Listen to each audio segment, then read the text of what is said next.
Hi friends, ಮನೆ ಮತ್ತು YouTube ಚಾನಲ್ಗೆ ಸ್ವಾಗತ.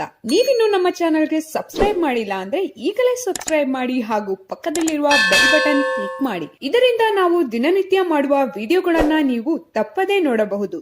ಅತಿ ಹೆಚ್ಚಿನ ನೀರಿನಂಶವಿರುವ ಹಣ್ಣು ಎಂದರೆ ಕಲ್ಲಂಗಡಿ. ಅಲ್ಲದೆ ಇದರಲ್ಲಿ ವಿಟಮಿನ್ ಎ, ಬಿ1, ಬಿ6, ವಿಟಮಿನ್ ಸಿ, ಪೊಟ್ಯಾಷಿಯಂ ಹಾಗೂ ಮೆಗ್ನೀಷಿಯಂ ಇವೆ. ಸಾಮಾನ್ಯವಾಗಿ ಎಲ್ಲರೂ ಹಣ್ಣಿನ ತಿರುಳುಗಳನ್ನು ಸೇವಿಸಿ ಬೀಜಗಳನ್ನು ಎಸೆಯುತ್ತಾರೆ. ಆದರೆ ಈ ಬೀಜಗಳಲ್ಲಿಯೂ ಆರೋಗ್ಯಕರ ಅಂಶಗಳಿವೆ. ಈ ಬೀಜಗಳಲ್ಲಿರುವ ಉತ್ತಮ ಪ್ರಮಾಣದ ಮೆಗ್ನೀಷಿಯಂ ಹೃದಯವು ಸಹಜವಾಗಿ ಕಾರ್ಯನಿರ್ವಹಿಸಲು ನೆರವಾಗುತ್ತದೆ. ಇದರಲ್ಲಿರುವ ಆಂಟಿ ಆಕ್ಸಿಡೆಂಟ್ಗಳು ವೃದ್ಧಾಪ್ಯವನ್ನು ನಿಧಾನವಾಗಿಸುತ್ತದೆ. ಮುಖದ ಮೇಲೆ ಮೂಡುವ ಮೊಡವೆಗಳನ್ನು ನಿವಾರಿಸಲು ಈ ಬೀಜಗಳಿಂದ ತೆಗೆದ ಎಣ್ಣೆ ಉತ್ತಮ. ಅಷ್ಟೇ ಅಲ್ಲ, ಚರ್ಮದ ಸೂಕ್ಷ್ಮ ರಂಧ್ರದಲ್ಲಿ ಇರುವ ಕೊಳೆ ಹಾಗೂ ಸತ್ತ ಜೀವಕೋಶಗಳನ್ನು ನಿವಾರಿಸಲು ನೆರವಾಗುತ್ತದೆ. ಈ ಎಣ್ಣೆಯಲ್ಲಿರುವ ಪ್ರೋಟೀನ್ಗಳು ಹಾಗೂ ಅಮೈನೋ ಆಮ್ಲಗಳು ಕೂದಲಿನ ಬುಡವನ್ನು ದೃಢಗೊಳಿಸುತ್ತವೆ. ಈ ಬೀಜಗಳನ್ನು ಹುರಿದು ಪುಡಿ ಮಾಡಿ ಕೂದಲಿಗೆ ಹಚ್ಚಿಕೊಳ್ಳುವುದರಿಂದ ಮೆಲನಿನ್ ಎಂಬ ವರ್ಣದ್ರವ್ಯವನ್ನು ಹೆಚ್ಚಿಸಿ ಕೂದಲ ಕಾಂತಿಯನ್ನು ಹೆಚ್ಚಿಸುತ್ತದೆ. ಕಲ್ಲಂಗಡಿ ಬೀಜ ಒಣಗಿಸಿ ಪುಡಿ ಮಾಡಿ ಇಟ್ಟುಕೊಳ್ಳಬೇಕು. ಉರಿಯೂತದಿಂದ ಶರೀರದ ಯಾವುದಾದರೊಂದು ಭಾಗದಲ್ಲಿ ಬಾವು ಕಾಣಿಸಿಕೊಂಡರೆ